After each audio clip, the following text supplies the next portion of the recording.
Cullen live in 1 minute.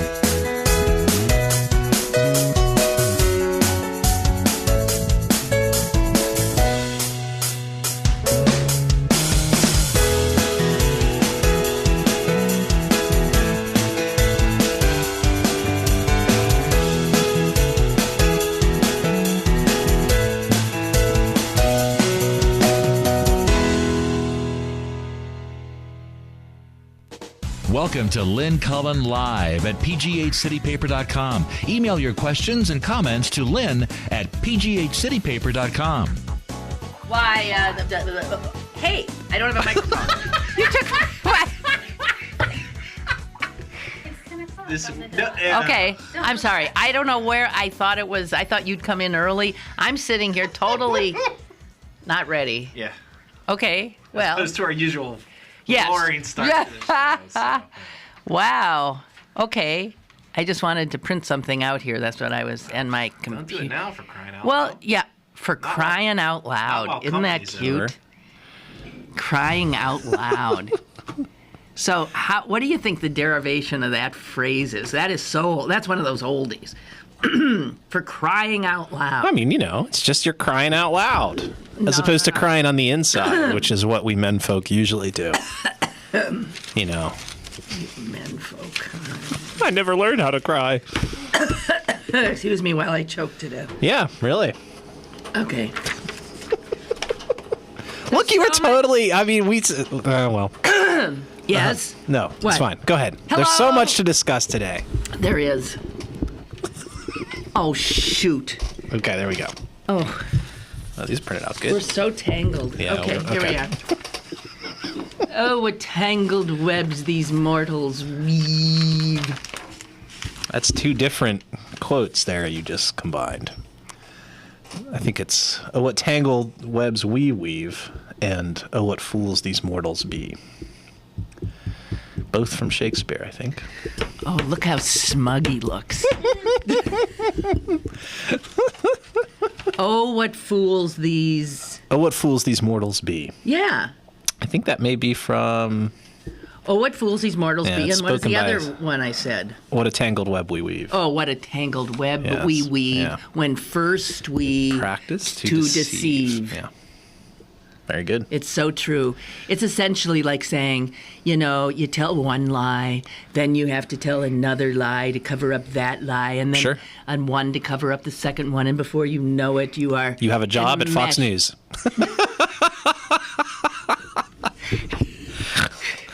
I was just reading something. That guy that got canned by Fox News the other day. I didn't know they canned So anybody. I guess he was kind of like Roger Ailes' is like little henchman / toady, and they canned him, and it's not clear why. They just said financial irregularities. And his lawyer, I was just reading something where this guy's lawyer, this fired executive's lawyer, was just like, Roger Ailes and his little, band of mischief makers better not say anything about my client because he's got the goods. Oh, he's got the goods on him. Yeah, oh, wouldn't you die and go to heaven if somebody really did? Yeah, really. Although, do you really think we'd be surprised? No. It's just like, oh, really? So you were engaged in a conspiracy to elect Republicans by a highly selective approach to news. Let's remember where we first encountered Roger Ailes. He was part of Reagan's kitchen cabinet, I believe. Oh, really? I thought he was with Nixon. Was that before, or was that when Reagan was governor? No, Roger Ailes is a Reaganaut. Really? Wow. Yeah. Somebody can correct me if I'm wrong, but my faltering memory tells me that Reagan had a California, his crowd from California, Yep. and I believe Ailes was part of that. Yeah, it would not surprise me. I thought he was involved in the Nixon campaign, though. I somehow got that sense. He ain't that old. He's pretty old. That guy's pretty old. I'm pretty old. It's not always about you, Lynn. Okay, so hey, speaking of that stuff, you know who's coming to town tonight? I just found this out this morning. I think I know, but tell me. The Heritage Foundation people are doing a town hall over at the what's that hotel in Station Square, the Sheraton or whatever it is. Yeah. And Jim DeMint, the former senator, and Ted Cruz.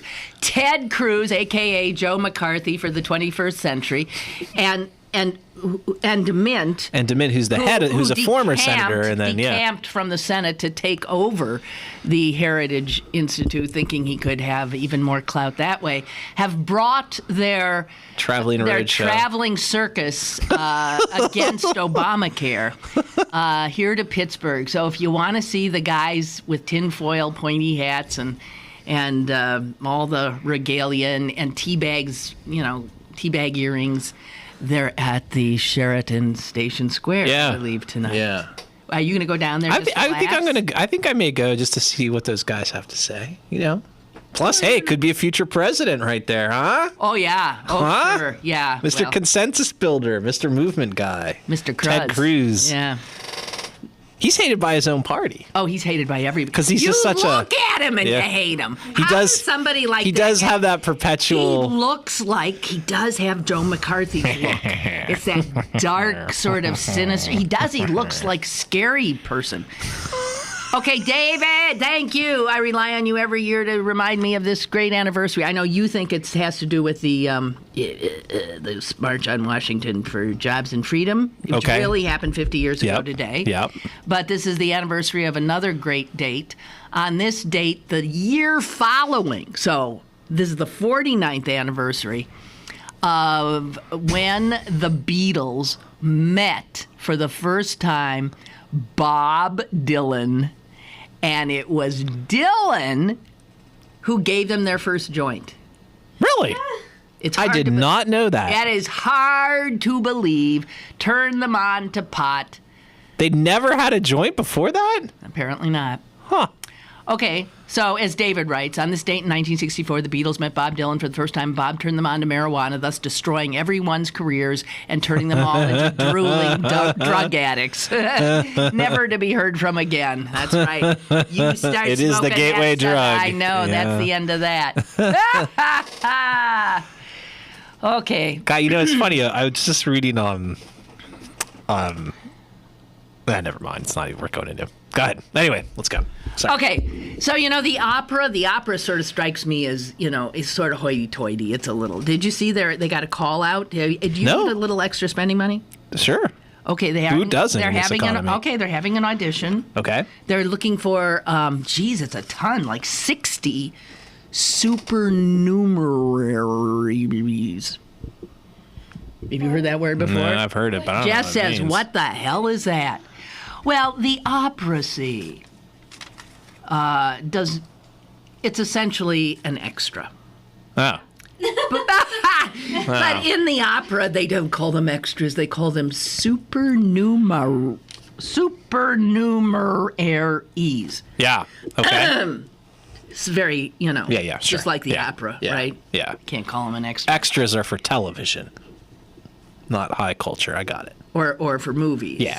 But if it's to stand on stage with the people singing opera, you then are not an extra. You are a supernumerary. Do you have to sing? No. Sing? Oh, no, these are non-singing parts. Oh, okay. Well, But so this far I sound qualified.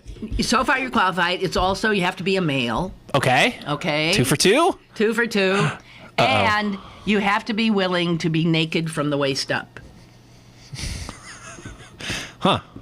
And do I have to, well, what do I do? Am I carrying people on litters or something? Yeah. Oh, really? Or you could be a prisoner. Oh. And it wouldn't hurt, says the stage manager. Wait a minute. It wouldn't hurt if the potential supernumeraries looked, super. We need to see how buff they are. All right. And so sounds like it's not a gig for me then, I suppose. Okay. And so they're actually doing this in the Egypt room at the Carnegie. That's where the audition is. Do you believe that? So what's the opera? Is it Cleopatra or something? It's Aida, which is set in yes. Yeah. So you have to look vaguely Egyptian. What does that mean? Well, Egyptian is you could be anywhere from black to white. Yeah, you could with anything in between. Yeah, that doesn't sound like I'm gonna be doing that. Okay, I'm just telling you though, 60 non-singing supernumerary parts to be in Aida. 4 performances. Guess what they're paying? You didn't ask the big question. What it pays, yeah. What it pays. Yeah. So what does it pay? I couldn't wait to find out myself. I had to turn the page. What does it pay to stand around like that?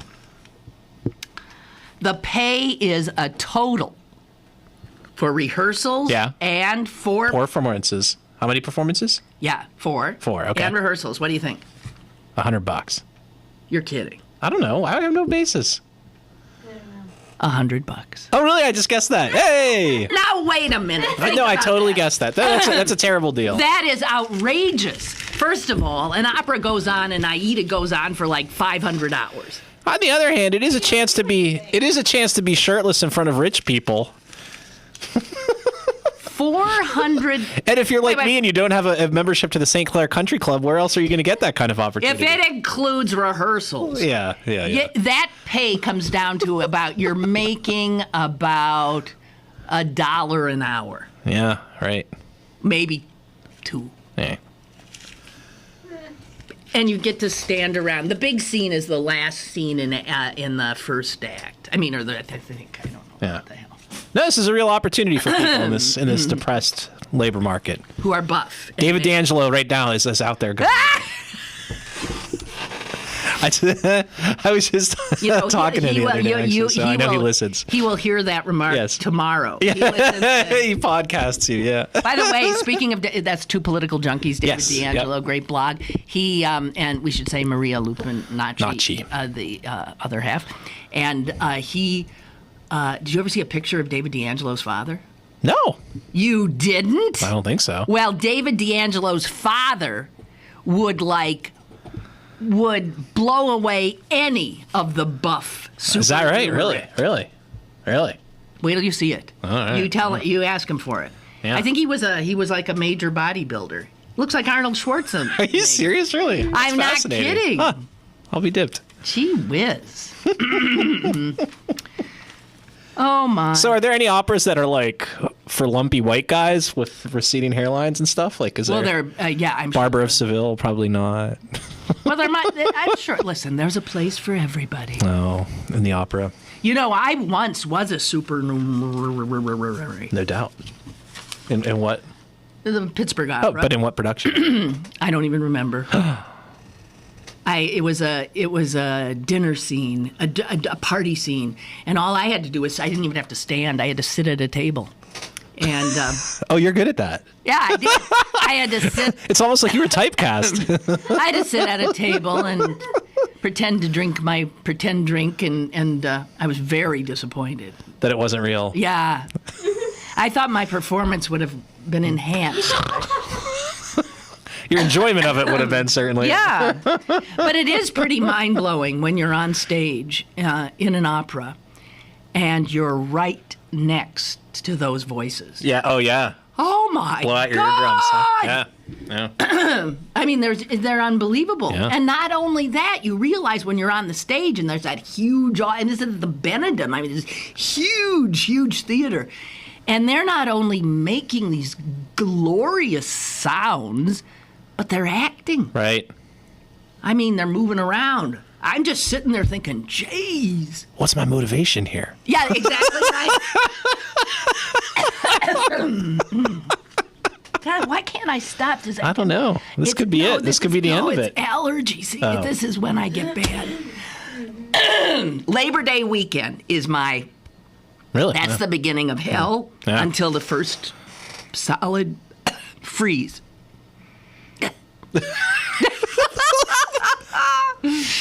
Okay. Rattle. Okay, we're going to stay light for just a second. Sure. Oh, yeah. Shall we get heavy and then go light? Do whatever you want to do. Shall we? Okay, let's stay light. Let's just try to keep the momentum going for the first 2 minutes of the show. I love how you...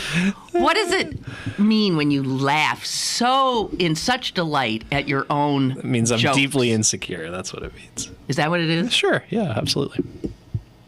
Not necessarily. But it doesn't in my case. Trust me. It means I'm dreadfully insecure. Okay. This happens all the time, of course. Okay. The Oxford English Dictionary chooses new words to put. I asked yesterday, I asked Jess, who's my link to the youth of America.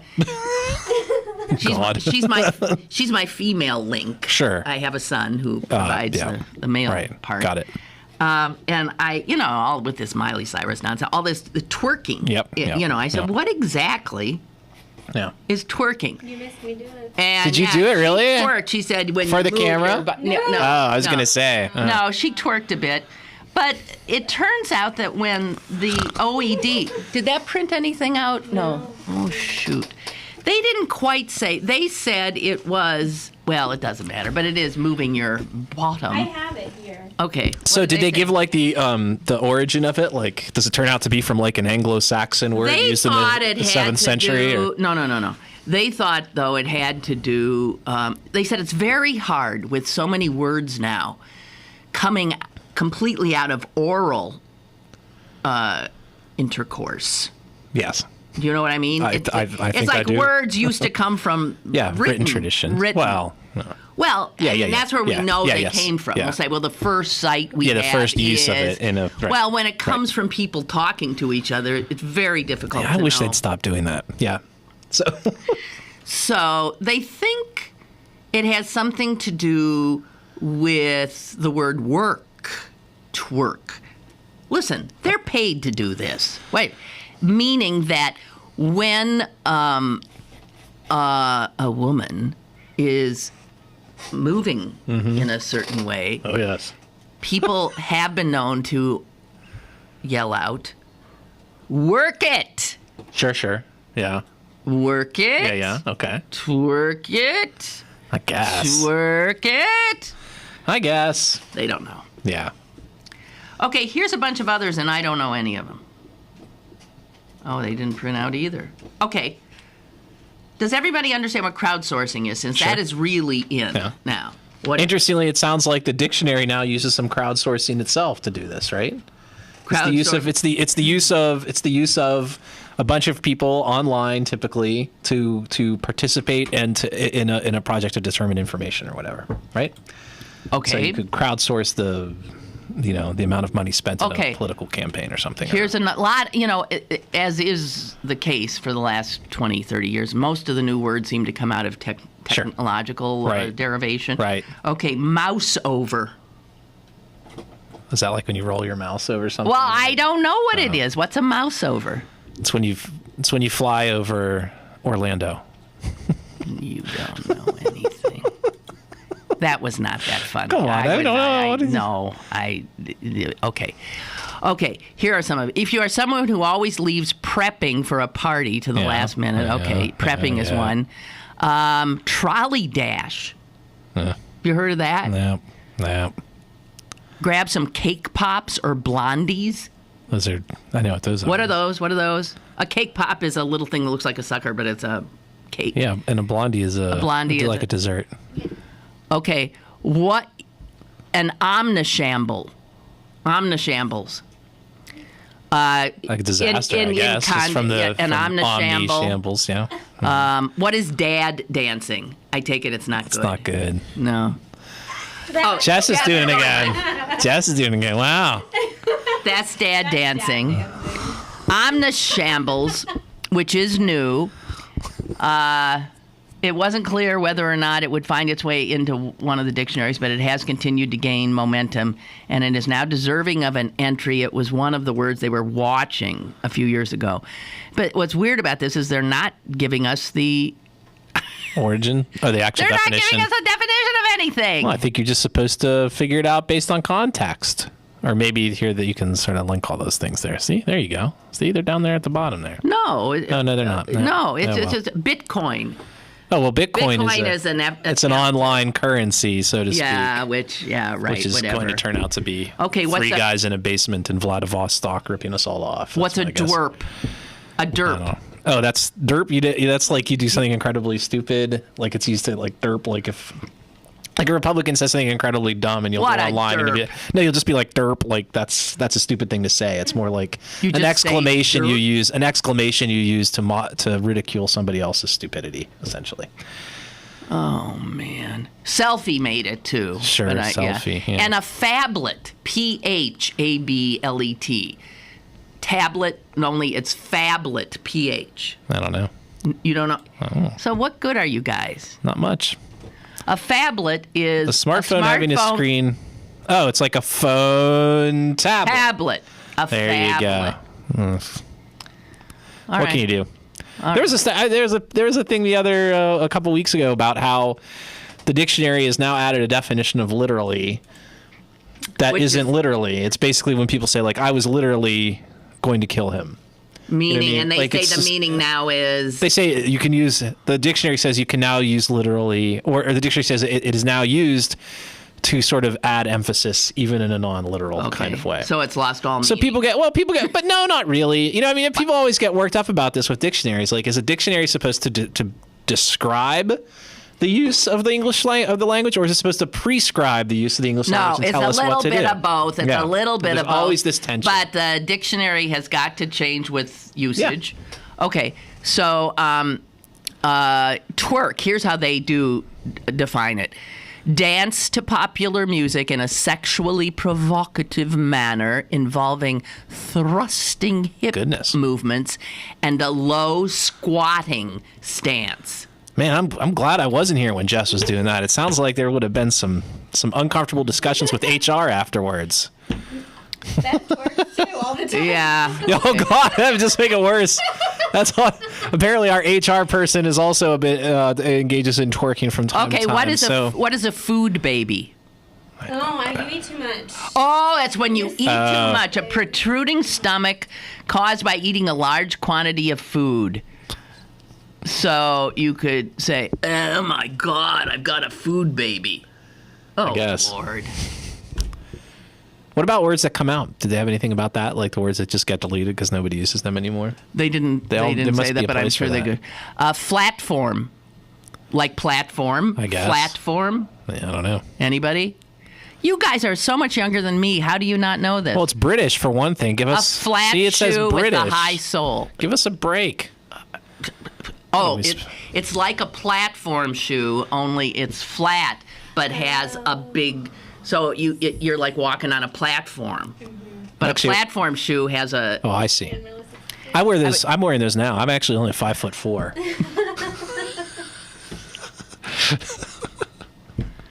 But I thought it gave me more. Okay, authority. are there any here that you? No, I don't care. You don't. I'm done with it. Okay, I'm done with it too. BYOD, bring your own drugs. Oh, I bet that's it. BYOD, the practice of allowing the employees of an organization to use their own computers, smartphones, or other devices for work. Bring your own device. I may have just disclosed something that would. At City Paper, however, it means bring your own drug. No, here's the dirt. Here's the unfortunate truth. We just all go home to our significant others and study the Bible and whatnot. I've told you the story, have I not, of when I was being courted to come to Pittsburgh, PA. Yes. By WTAE television. Yes. This would be 1980. And it was 1980. The hostages were still in Iraq. Gas was 98 cents a gallon. And I don't know. I Love You More Than I Can Say by Leo Sayer was tearing up the charts. And Lynn Cullen was a svelte young. And a young Lynn Cullen. Detrained. Did you not get off a train? Wasn't that something to do with? I did. Oh, you had to get on a train for a photo or something. I came in on a plane. They brought me to the train station. They put me on the train. I got off the train. They took my picture. They brought me back to the airport, put me on a plane, and sent me back to Wisconsin. Yeah. That was all. They needed a shot of me coming off the train for a promo. That's almost a Joni Mitchell song there for a second, but no. Yeah. So what? So where are the drugs in this story? Oh, so the general manager, that's the big kahuna. Right. I had been in his office on the third floor, and he said, "Let me show you around the building." Didn't I tell you this? Let me show you around the building. So we start on the third floor where all the jerks are. Is that where they are? Yeah, all the suits and stuff. Oh, I see. Then we're down to the second floor, and there was the television stuff, newsroom, maybe. And then we went further down into the first floor where the radio stations were. There was AM, FM. And he's walking me through into the FM part, and he said, and this, of course, is where our FM studios are. My understanding is if you're needing any drugs. Well, of course it would be FM. Yeah, I mean. But isn't that nice of a general manager? Did that turn out to be true? I never really looked into that. Mm-hmm. Let's just say at the time, when he motioned over there into that studio, you know who was in that studio? No. Jim Quinn. Oh, really? Oh, he probably was baked then. Baked then? If you don't know who he is, he's just you're a happier person. Yeah, you're a very happy person. Yeah, his show is syndicated. I know. You don't have to tell me. He's a totally whacked out right wing talk show type, but at the time, he was a lefty pot smoking hippie type. Yeah. Wherever the money was, that's where he was. Which is something nobody can accuse you of.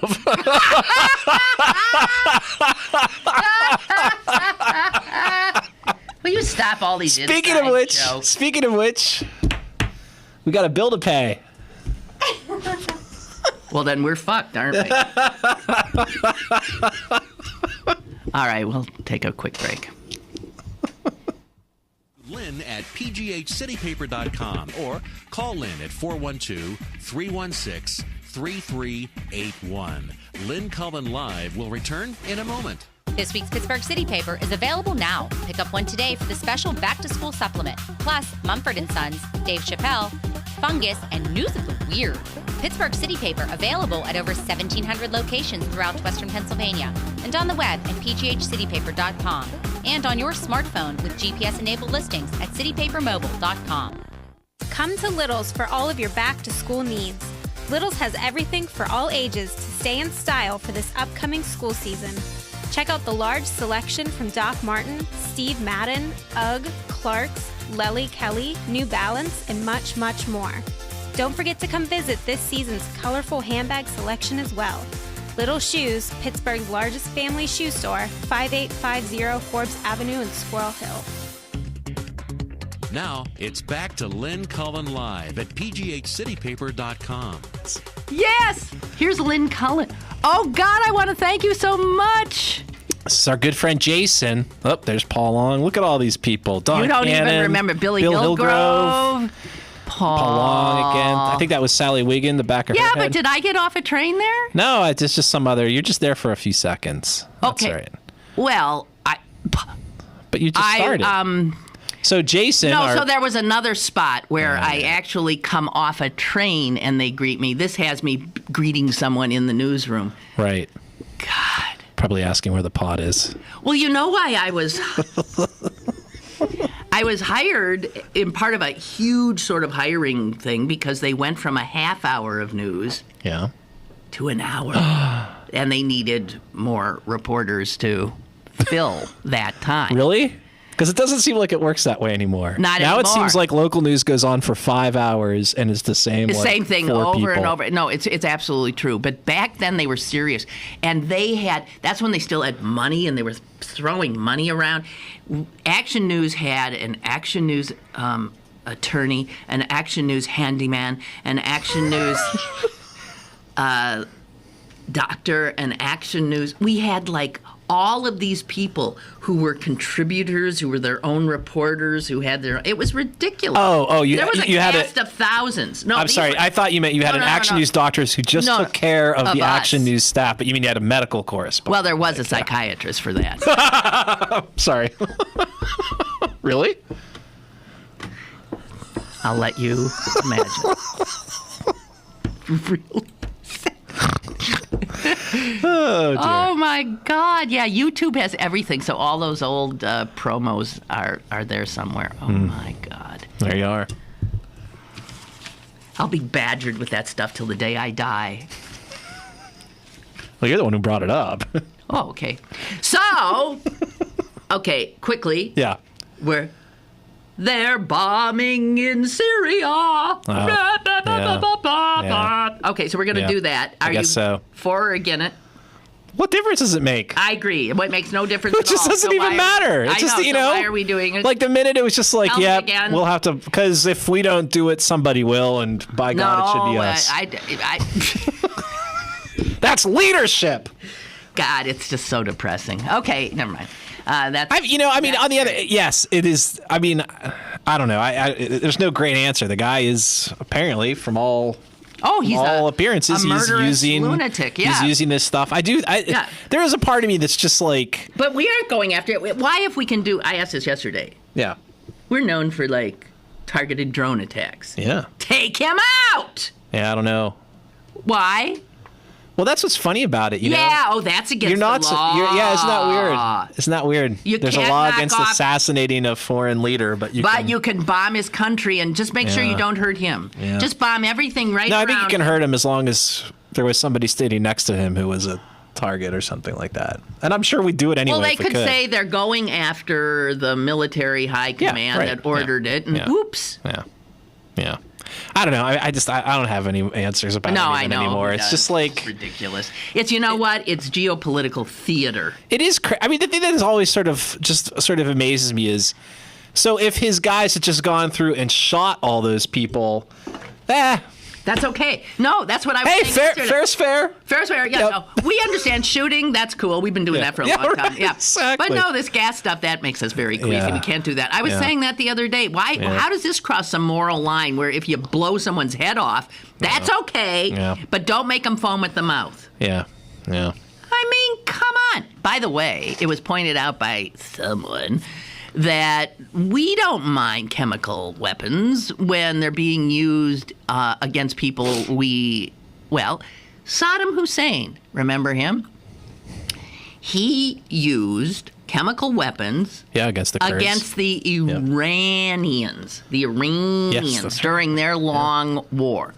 Iraq and Iran. Yep. And we were on Saddam's side in that one, and we didn't say boo. Yeah. We didn't say boo. That was during Ronald Reagan. Yeah. Mm-hmm. Ronald Reagan was the president. He knows they're gassing innocent people in Iran. He said, it's okay. It's all right. By the way, these are good people, these Iraqis. They're buying our goods left and right. We're not screwing with them. Yeah. So this is all so much bull. Bull! I mean, I don't know. I'll differ from you to some extent. I mean, you can't.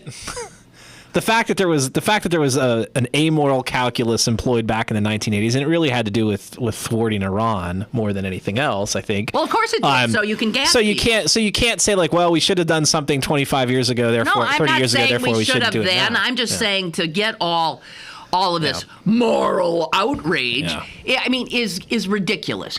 It is not.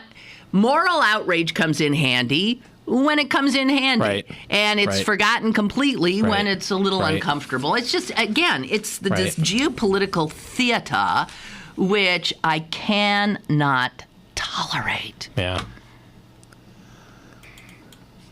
Wake me up when it's over. Well, by the time it is, it'll be somewhere else. Okay, PJ's favorite word is FARB. Okay. F-A-R-B. Anybody know what that means? No, I don't. Maybe not my favorite, but I'm glad somebody coined it. Anybody ever see a Civil War reenactor and think, were they really that old and fat? Or, boy, that's kind of insulting to the men who really fought in the war. Or have they ever seen a medieval reenactor wearing high tops? They are called farbs or farby. Like just faking. I don't know. Farb. I do think reenactors are odd.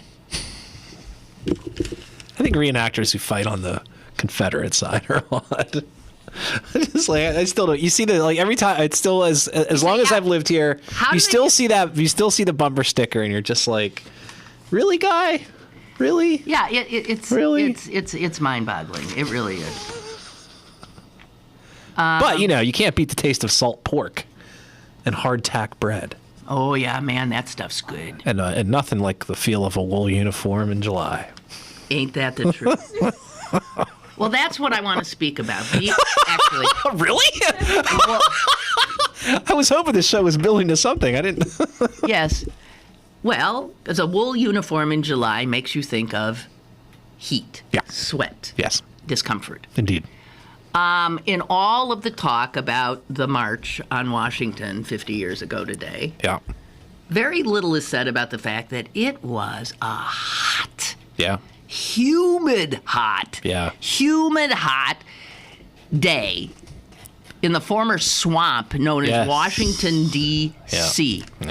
And if you bother to look at those multitudes and then at the individuals making up the multitudes, men in suits and ties, women in their Sunday best and heels. And they marched and they stood with their hats on and that heavy. It's beyond me. And you don't see anybody complain. You don't even hear people complaining about it. Every once in a while, parenthetically, someone will say, boy, I remember it was really hot. But nobody cared. Yeah. That's fascinating to me because nowadays the crowd would look half naked. Is that not true? Sure, yeah. I believe it was Bayard Rustin who stood up at the beginning, or maybe it was A. Philip Randolph, who said to the crowd, just as like a little warning, 2 words, dignity, please. Well, they knew that. That's why they came there in their Sunday best. And that, can you imagine? And it wasn't like there were people running around with misters either, right? No, or water bottles, or anything. Yeah. Do you remember anybody, ever talking about that? We would complain endlessly.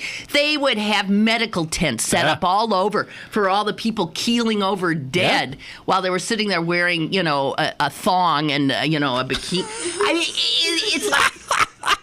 That's how far we've come from those people. So you're saying political rallies are sexier now, is what it sounds like. No, that's not what I'm saying. No, it's true. When when Barack Obama came through on the 2012 campaign and he went to CMU, that was a very hot day, and people were dropping. People were dropping like flies. All the media were over by we were all in the shade, the reporters, which is so, I just remember thinking, watching all these people just toppling over trees in a high wind, and all this media. And there was a big bucket of ice with bottled water for you guys.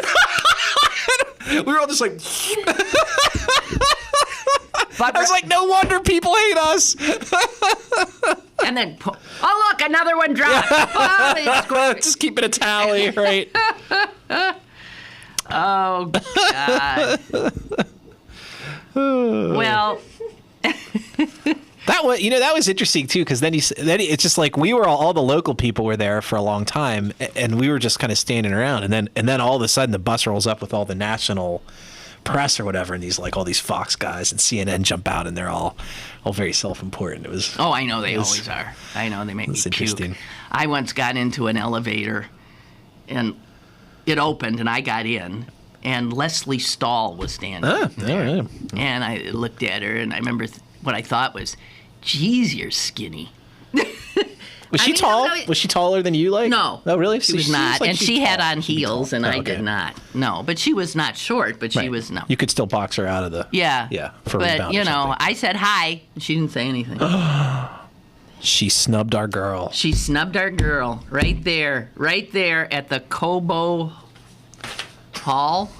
Cobo Hall. Is it Cobo Hall? I don't know. What is it? In Detroit. 1980. Ronnie Reagan. Oh, there. Yeah. Convention. Oh, dear. Okay.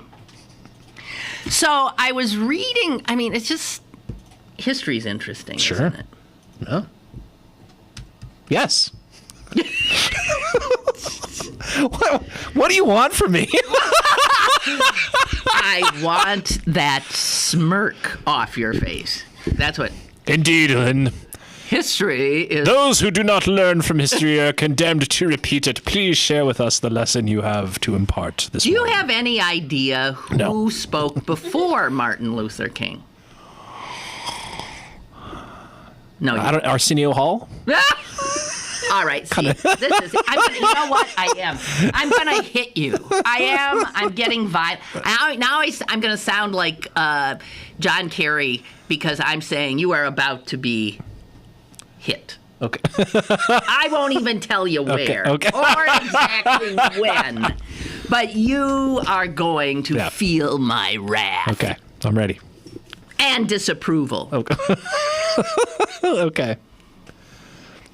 Who was speaking before Martin Luther King? A guy whose name. I don't know. It's just like I'm the big moron because I don't know the answer. Okay, I'm giving you the answer. Okay. His name was Joachim Prinz. Prinz. Never heard of him. Joachim. No, I suppose didn't know. Joachim. No. He was Uh-huh. a German Jew I could have guessed who that. had given speeches when Hitler was coming to power in Berlin, and who had then feared for his life, understandably, and who had gotten the hell out. Right. Right? Right.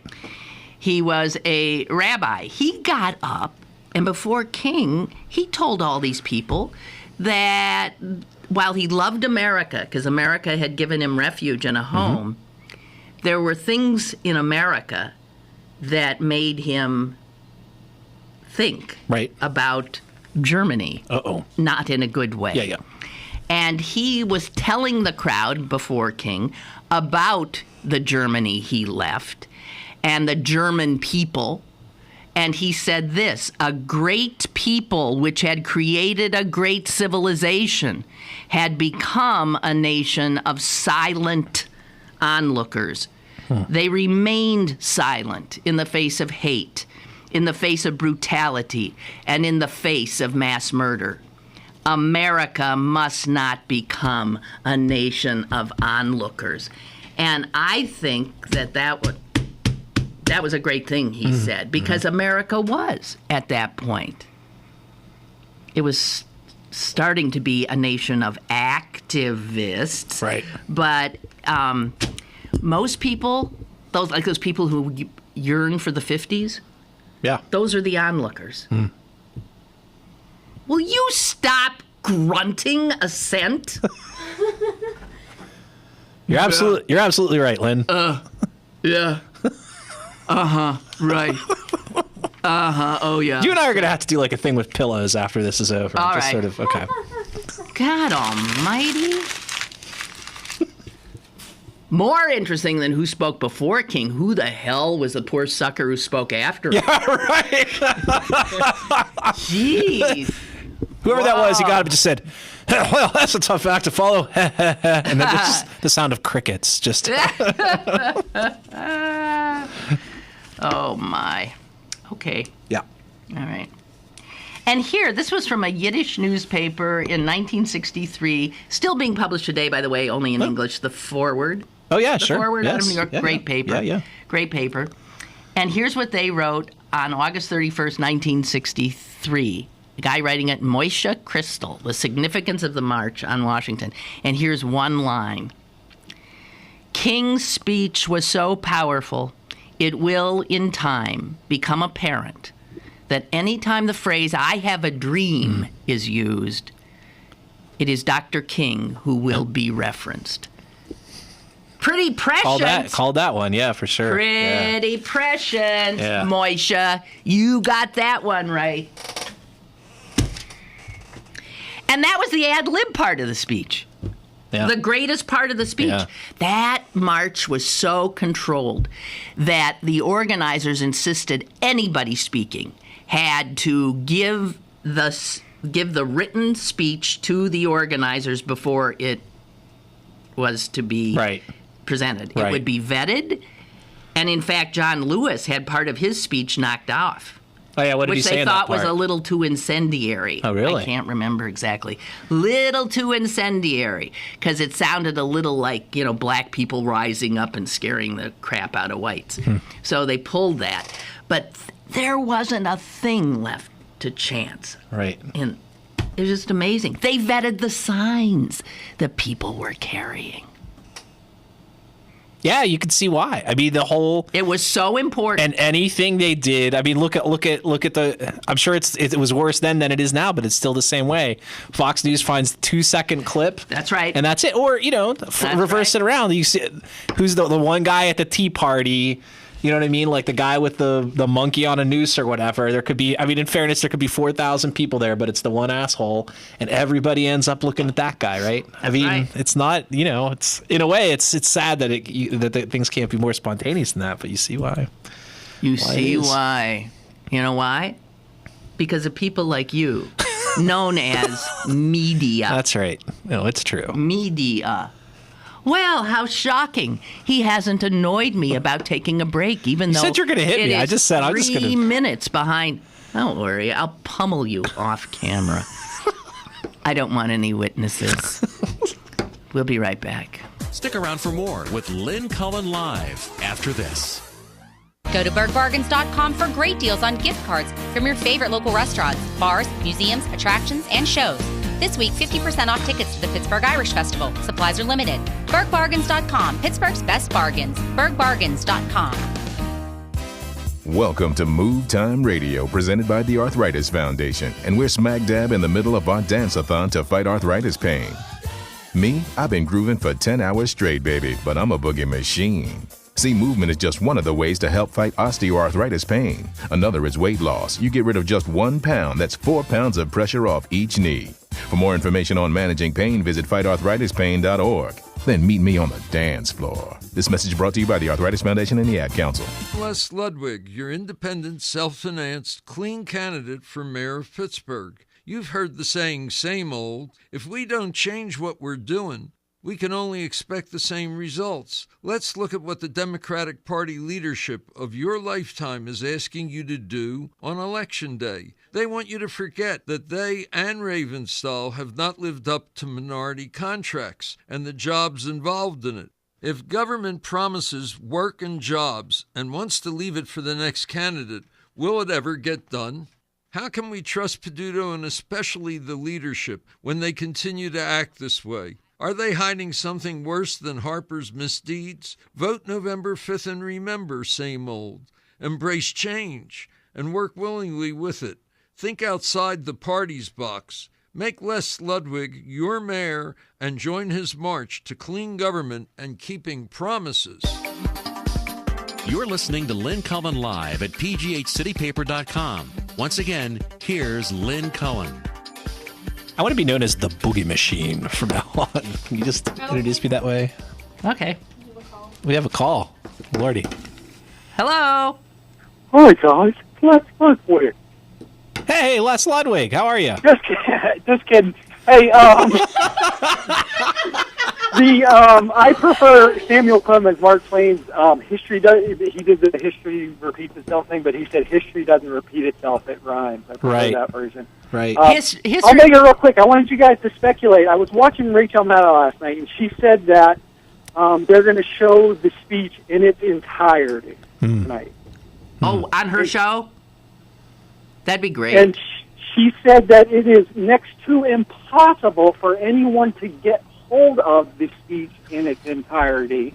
Because of the family. And I was wondering why. She said almost no one has ever seen it. They showed it in its entirety, and it's almost impossible to get and be allowed to show in its entirety. And I'm hoping it's not because of, copyright. Or I'm afraid I think it is. So, what? I don't know. No. I'll let you guys speculate. Okay, thank you. My speculation is I think it is. You know, like a lot of great men who leave behind screwed up families. Sure. Yeah. I'm working on doing that myself. Yeah. My understanding is that somehow the family does own the speech, and when people even take part of the I Have a Dream part, I think they've had trouble doing that for a while, let alone the whole one. They want money, I guess. Is that sickening? Listen, there's been a lot of things that the family has done that has been... I had not previously been aware of that. Okay, well, how can you do that? I mean, there was a bazillion cameras there. It's a public event, right? So you think that it's not copyright? If it's not copyright, then how come you can never get your hands on the speech? Stop banging around with my highlighter. Oh man. Okay, well, somebody look it up, because I think that's true. Huh. Wow, that's incredible. Do you think so? Yeah. I mean, I guess it could be. I mean, how many things, there are copywritten performances all the time or whatever. I guess man. Here, Gigi knows something maybe. Here we go. NPR did a story about why you cannot get... Will you Sorry. stop? NPR did a story... I'm going to kill him.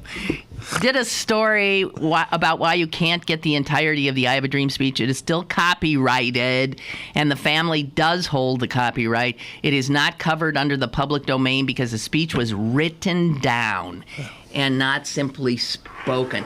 The I Have a Dream part was extemporaneous, which is maybe why we do hear that. But the rest of the speech was written. Huh. Why? So why would they not let... Do they demand a lot of money up front? They must. Man. That's a little... That's unfortunate. That's all I'll say about that. That's effed up. That's right.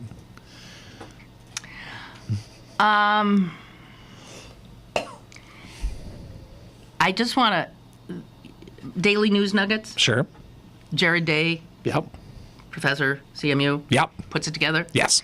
He put out something the other day, which was from the Huffington Post about Edward Snowden and Glenn Greenwald and all of this stuff.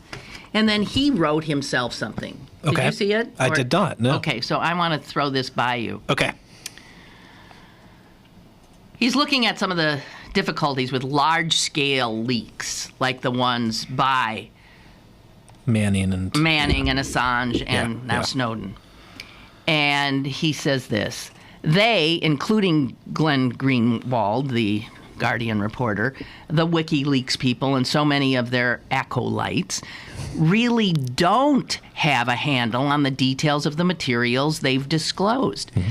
And he says, as I have noted before, it takes months to properly process with any degree of rigor, even a couple hundred pages of this kind of material, never mind tens of thousands of pages. And I see no evidence so far that any of these people made even a casual attempt to fully grasp what they had. It takes a lot of background knowledge to understand what is actually being disclosed. Foreign and domestic diplomats and national security experts can read this material and easily deduce 100 times more intelligence from it than Assange, Manning, Greenwald, or even the folks at The Guardian, for that matter.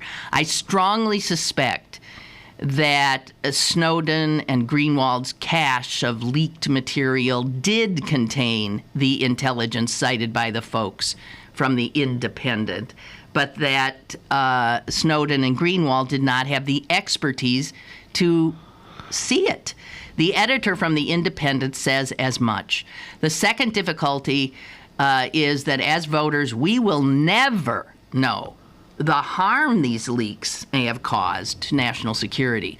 All we get is the asserted benefits of transparency and none of the costs.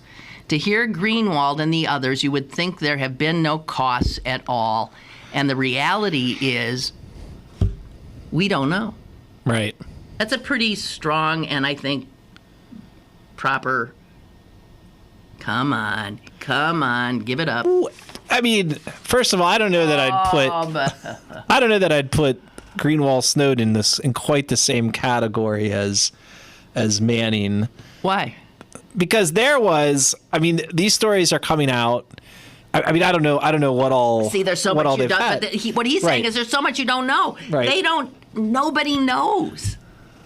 Yeah, but we talked about this before. Here's the problem. Snowden. Here's the problem. No, I don't necessarily trust Snowden, and any of these folks who leak have their own complicated, weird reasons for doing that. A lot of them are bizarre people with their own agendas or whatever. I suspect, and I respect the opinions voiced there, but what would have prevented those from being leaked back during the days of the Pentagon Papers, right? I mean, like, you could have made that same argument about Daniel Ellsberg. Who knows what the cost, what price we've paid on the cost side ledger, and that's true. But I think the problem is any of these stories about national security, anytime a story surfaces, there's always this sort of, well, you'll never know the cost, and I mean, that's true. Yeah, and that's true. Yeah, and that's true. So but this notion that I'm not making fun of it. I'm just saying that there's a real difficulty because the other side of the equation is trust us, right? That you can't trust that Greenwald, but you can trust us because we have people who know what the deal is. Well, and look, let's be honest. In the past 48 hours, there have been stories that in cases, national security people, these people whose judgment we're supposed to trust, were using their access to this information to check up on their love lives and to see what their exes were up to and stuff like that. I mean, there are documented stories of this. There are documented stories of people who were monitoring communications from Iraq, listening to phone sex between soldiers and their spouses. This is not. Yeah, but you're. But off I'm saying you're off way over. No, I'm here. not. I'm not. I'm saying. How do you know? But this is the problem: is you don't know. He's quite right. You don't know. But the other side of the equation is, how do we know that we can trust the people who've got this information in their judgment? And I don't think you can. Me? I don't trust any of them. Yeah, right. Okay, so I'm not going to celebrate. You're celebrating one side. I'm not celebrating either side. What I'm celebrating is the fact you immediately jump over to the leak side when it's conceivable that much more damage is being done. You don't know. It's conceivable, but yeah, that's right. Because I have to live with the facts that I have, and the facts that I have now are we know more now about these practices, including a lot of the practices which are problematic, than we did before Greenwald wrote the first story about this stuff. And so, yes, you're absolutely right. And does it temper my appreciation for that fact to realize that there may be a price that's gotten paid that I don't even know what it is? Sure, but what can you do? It's like you can only live with the reality that you're aware of. And that's and beyond that, I agree that argument all made sense, but it's just I don't know what I'm supposed to do with that. Am I supposed to say, okay, well then we shouldn't know anything about this stuff? You shouldn't celebrate leakers, not whistleblowers, leakers who just disgorge a lot of crap that they themselves do not. Huh? That's all I'm saying. Yeah, okay, that's fair. I don't celebrate them, and I hate the way the left immediately celebrates them. Yeah. I can understand that. Okay. That's all I wanted. That's all I wanted. It's not much. Would you have preferred Glenn Greenwald not to have written any of these stories? Would you prefer to know nothing about this situation? I don't know. Yeah, I don't know. Oh, like when it came out, I was shocked. Shocked. Come on.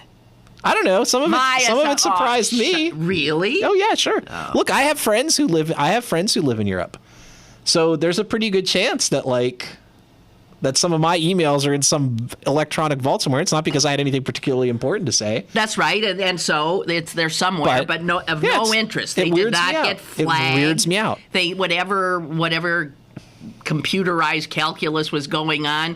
Yours lasted a millisecond in the computer's. I don't know that that's true. I don't know that that's true. No, I don't. What were we talking about? We were talking about politics and stuff like that, and all that other kind of stuff. So, Is it possible that it's still? We talked about war on terror. We talked about all that stuff. So, because those are things I'm interested in talking about. So I don't know that they're gone. I don't worry about it. Don't get me wrong, but it does weird me out. It weirds me out just on a very basic level. Okay. All right. I don't know why I don't have a problem with it, but then... Because you don't have any friends in Europe. No, but that... yes. I was going to say, but then I always undress in front of an open window. We've reached the desperate cry for help stage of the show. All right, so your paper came out today. Is there anything worth noting in that? There always is.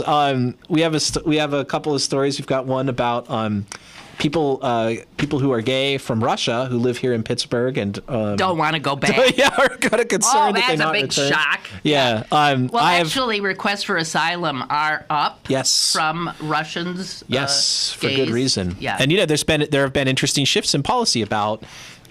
Is your sexuality a basis for requesting asylum? And it is now, and it didn't always used to be. I have a piece in there just about, speaking of discrimination, the fate of our anti-discrimination bill, which is Pennsylvania, the only state in the Northeast that doesn't make it against the law to discriminate against gay and lesbian people. And although those bills are wildly popular with something close to 3/4 of Pennsylvanians. And although there are nearly 100 It can't get by Daryl Metcalf. And nobody can, because he runs the state government committee to which that's God bless him for being the last stalwart against the sea of sexualized heathens. Yes. Pittsburgh, Daryl. Sodom on the Mon. Daryl, God bless you. Yeah, so it's sort of an interesting conundrum because on the one hand, it's crazy. It's crazy that like one guy can do this. Oh yeah. Can sort of thwart the will of people, and there are ways around it, but not very easily. And the flip side of that too is, and this isn't in the story, it's just an interesting thing to think about. I was talking to Andy Hoover, who's the sort of legislative director for the ACLU in Pennsylvania. I believe I know that. Yeah, okay. So your audience might not. Actually, Andy's going to be a guest on the show. Oh, is he really? Yes, sir. You should have him come up to the office. I'd like to. I've spoken to him on the phone many times. But he might be on the phone. Oh, okay. So anyway, he said, the flip side is a sword that cuts both ways because, believe me, we would have a much more draconian criminal justice system in this state if it weren't for Stuart Greenleaf being the chair of the Senate Judiciary Committee. And Greenleaf is a Philadelphia area Republican, but a very moderate and a very sensible voice on these issues. And so very often Greenleaf has been able to take some of the worst, most idiotic, punitive measures and just stifle his committee. Yeah. So it's that kind of thing. Like, it's working sometimes against us right now, but works. sometimes it has been helpful. And again, we probably don't know the benefits of that stuff. So yeah. Anyway, if people are interested in it, they can read about that. Okay. And we also have a story about magicians. Oh God, that's one step up from mimes. Ooh, mimes. Maybe something for this fall. And clowns. I don't know why, I just don't. Everybody likes to make fun of mimes. It's like the last acceptable prejudice. Why is that? Well, because if you see a mime coming towards you, you run. I mean, it just seems really weird. Really, really, really weird.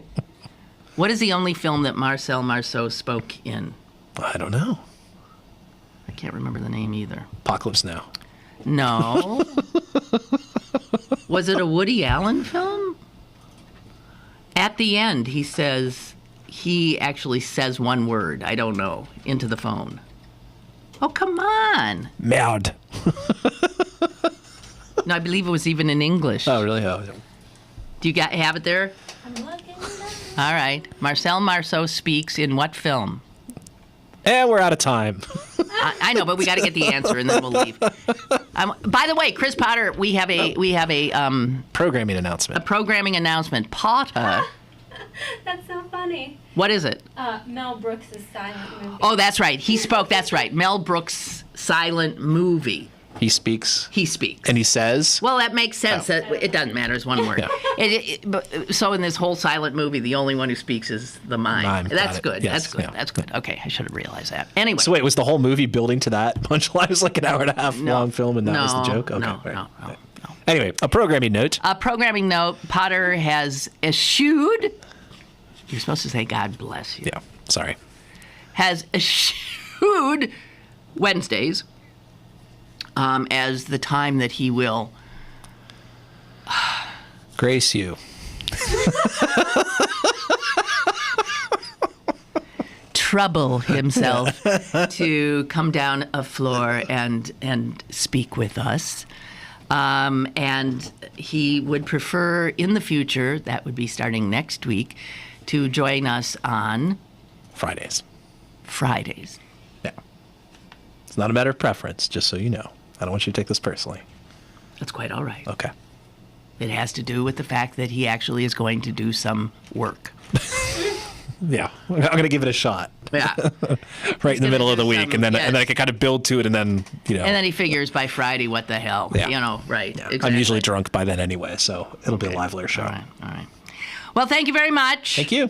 Sokolowski tomorrow. Excellent. And you next Friday. And as for the rest of you, tomorrow.